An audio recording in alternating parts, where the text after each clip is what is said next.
हूँ। देखिए, आपने बहुत अच्छा उत्तर दिया तभी मेरे पहले सवाल का जवाब से किया। आपने बोला कि भी हम परखेंगे, अभी वक्त है, पहले टिप्पणी करना उचित नहीं है क्योंकि नई जिम्मेदारी मिली है। आज से देखिए कामकाज भी संभालना शुरू कर रहे हैं सभी मंत्री अपने अपने विभागों का, लेकिन 5 ऐसे चेहरे हैं जो पहले भी उन्हीं विभागों को संभाल रहे थे 2017 की सरकार में और 22 में भी। सुरेश खन्ना है, रविंद्र जायसवाल है, कपिल अग्रवाल है, सूर्य प्रताप शाही है। तो ये वो नाम है जो देखिए दोबारा रिपीट हुए अपने विभागों को लेकर। इनके काम को जैसे आपने 17 में देखा था, अब वैसे ही उससे बेहतरी तो आप चाहते होंगे ना कि 22 में हो। नहीं शिवांगी जी, निश्चित रूप से अगर ये माननीय मंत्री अगर अपने विभागों में और बेहतर परफॉर्मेंस करते हैं तो इसका लाभ निश्चित रूप से उत्तर प्रदेश को मिलेगा।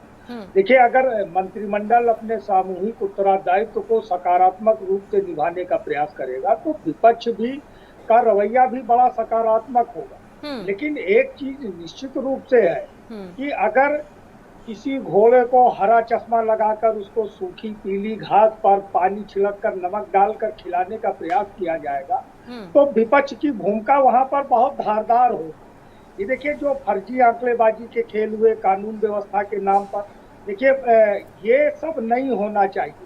निश्चित रूप से आपको जनता ने जनादेश दिया है, दोबारा आपको सरकार बनाने के लिए आशीर्वाद दिया है, तो आप जन भावनाओं पर खरा उतरने का जब प्रयास सरकार करेगी तो उसका स्वागत और सम्मान कौन नहीं करेगा। यही तो हमारे लोकतंत्र की परंपरा है।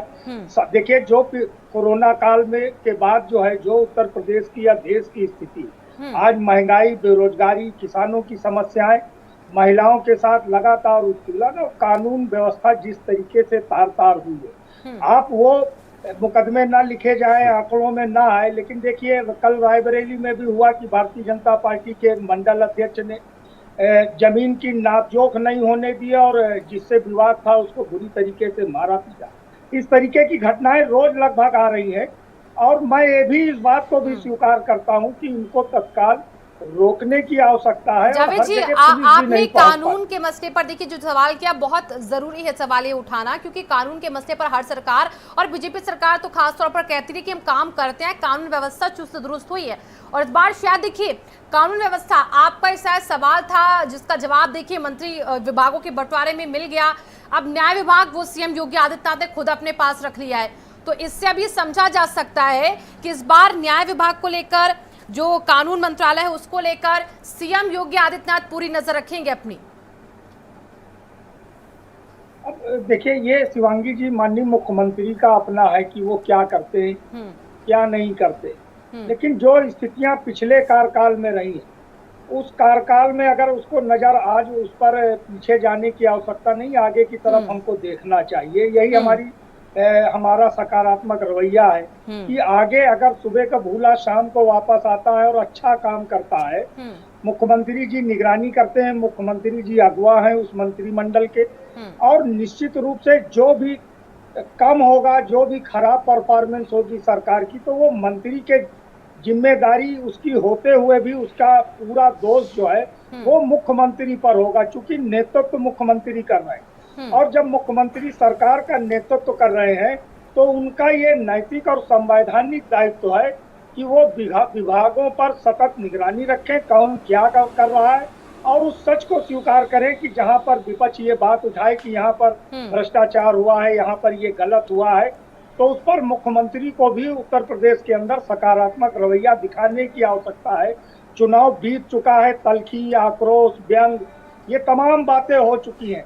अब काम करने की आवश्यकता है। हमारे नेता माननीय अखिलेश जी ने भी कहा कि हमारा रवैया जो है सकारात्मक होगा, लेकिन विपक्ष की लोकतंत्र में यह भी भूमिका है कि जनता ने हमें जनादेश दिया है कि हम सरकार की निगरानी करें, हम जनता के मुद्दों को उठाएं, हम वर्तमान में खड़े होकर भविष्य का सपना भी देखें कि उत्तर प्रदेश को हम कहां तक आगे ले जा सकते हैं। चलिए जावेद जी, सरकार को भी चाहिए आप विपक्ष की भूमिका बहुत बेहतर से निभाएं और ये जरूरी भी हो जाता है, और उम्मीद करती हूँ कि आप इस बार विपक्ष की भूमिका में और खरे उतरने वाले, क्योंकि अखिलेश खुद पहुंच चुके हैं सदन में।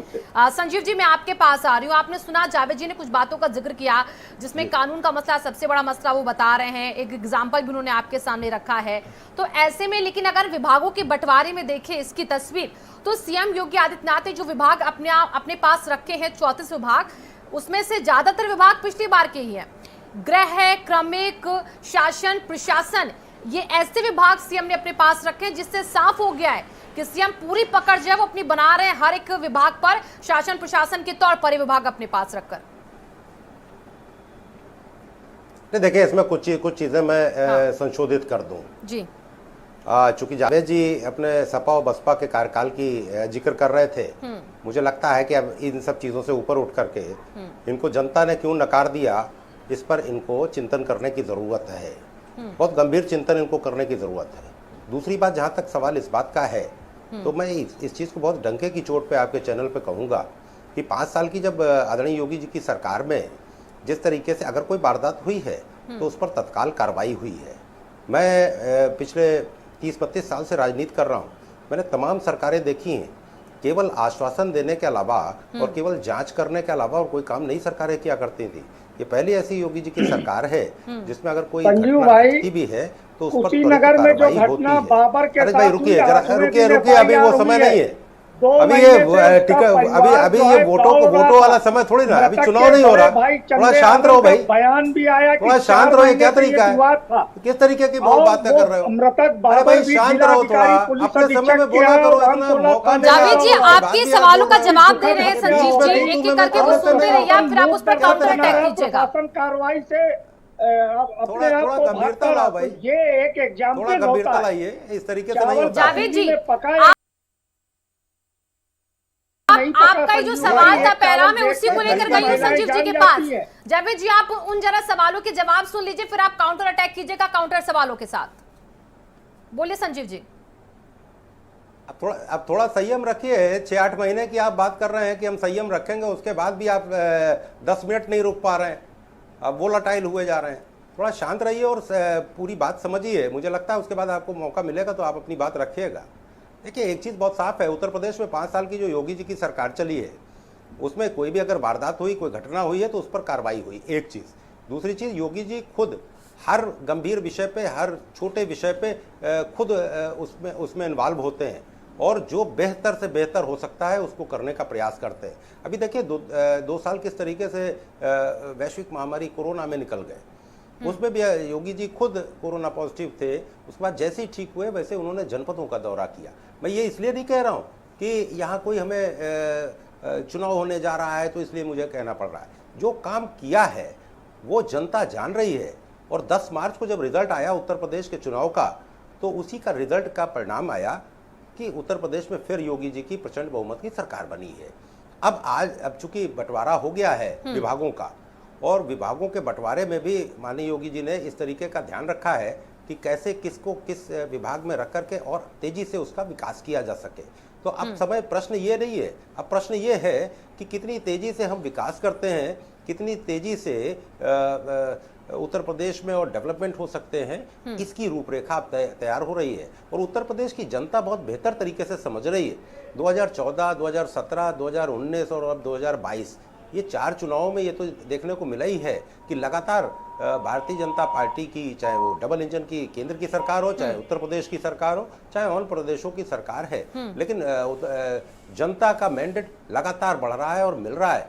मैं समझता हूं कि इससे विपक्ष को कम से कम सबक भी लेना चाहिए और अपना आत्मचिंतन भी करना चाहिए कि वो कसौटी पे क्यों नहीं जनता की खरी उतर रहे हैं। चलिए संजीव जी, आप कसौटी पे खरे उतरे और आपने सत्ता दोबारा काबिज कर ली, इसमें कोई दो राय नहीं है। लेकिन चुनौतियां आपके सामने भी बहुत रहेंगी इन 5 सालों में, क्योंकि आपकी प्रतिस्पर्धा